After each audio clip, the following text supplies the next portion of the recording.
Patrice Verchères, bonjour. Bonjour. Vous êtes député, vice-président du... pas vice-président, président d'ailleurs du groupe LR au Conseil régional. Et vous êtes aussi dans l'équipe dirigeante nationale de LR, puisque vous êtes vice-président de la commission d'investiture. Et membre du bureau politique. Et membre du bureau politique. Alors, vous avez lu, je pense, Valeurs actuelles, qui ne peut pas être accusé de rouler pour la gauche. Et j'ai écrit ça, Valeurs actuelles évoque cette semaine des relations un peu difficiles entre Nicolas Sarkozy et Laurent Wauquiez. Vous connaissez les deux hommes.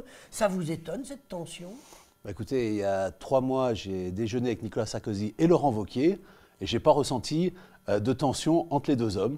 Donc, ma foi, je n'étais pas au déjeuner qu'il a eu avec des députés LR, donc mais y a pas je suis incapable de le dire. Alors, il n'y a pas que ces députés LR. On rencontre d'autres personnes, chefs d'entreprise, à qui Nicolas Sarkozy a confié le fait que Laurent Wauquiez aime peut-être pas assez les gens. Ah ben, moi, je pense que c'est tout le contraire. Il aime plus les gens que Nicolas Sarkozy ? Je ne sais pas s'il aime plus les gens que Nicolas Sarkozy. Une chose est certaine, pour l'avoir vu et être souvent avec lui, notamment sur le terrain, je peux vous dire qu'il prend le temps de discuter, et ça se fait naturellement. Et je pense que, bon, après, Nicolas Sarkozy, peut-être qu'il aimerait l'avoir plus souvent au téléphone, c'est possible.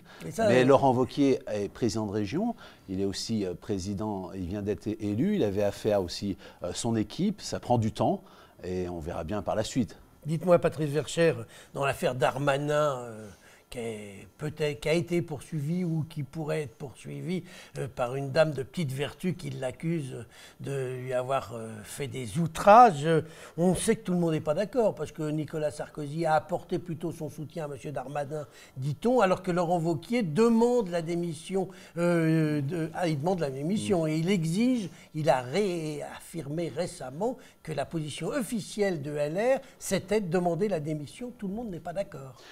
La difficulté, c'est qu'il y a une affaire qui est en cours. On verra bien ce que la justice décidera. La seule difficulté pour Gérald Darmanin, c'est d'être ministre et en même temps soumis au risque demain d'avoir quelques soucis supplémentaires. C'est toujours des affaires très difficiles. Mais en fait, c'est plutôt le parallélisme des formes. Nous avons eu au mois de juin des démissions de plusieurs ministres, centristes notamment, François Bayrou en tête, qui n'étaient pas mis en examen.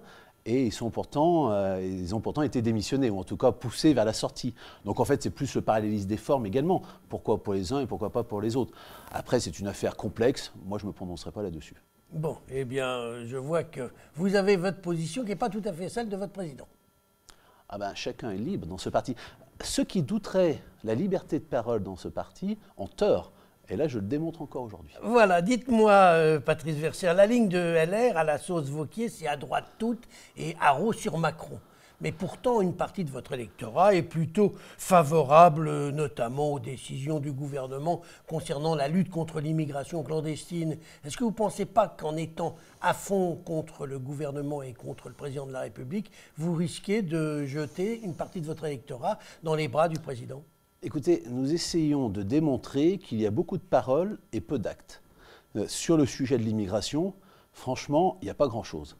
Et ce qu'a proposé notamment Gérard Collomb, de manière tout à fait acceptable, moi je le comprends, de trier entre les clandestins méritants de rester et d'obtenir des papiers, puisqu'ils viennent asile politique, c'est l'honneur de la France de le faire, mais à côté de ça, ceux qui viennent pour des raisons économiques, mais c'est rien. Toutes les associations sont montées au créneau de manière très forte.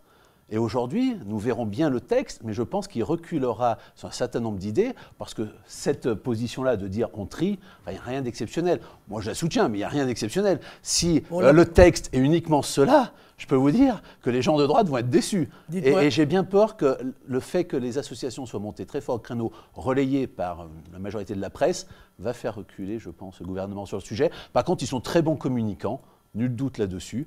Mais vous savez, aujourd'hui, notre électorat, quand ils ont reçu, notamment les retraités, la CSG, je peux vous dire que c'est des sommes très importantes qu'ils ont en moins dans leur portefeuille. C'est un pouvoir d'achat qui diminue. On le voit avec le gaz, le gasoil et beaucoup d'autres choses. Donc il y a les paroles, très bien dites, et les actes qui ne sont pas les mêmes. Alors donc, on verra quelle est votre position quand le texte sera connu, Tout à fait. Ce qui n'est pas encore le cas. Non. Et éventuellement, s'il va dans le bon sens, vous le soutiendrez. Ah bah, s'il va dans le bon sens, moi pour l'instant j'ai toujours soutenu les textes et dans le bon sens, ou abstenu quand ça n'allait pas aussi loin que ce que disait le gouvernement. Bon, eh bien, rendez-vous dans quelques semaines. On verra quelle est la position à la fois de votre parti et de vous-même. Patrice Verchères, je vous remercie. Merci.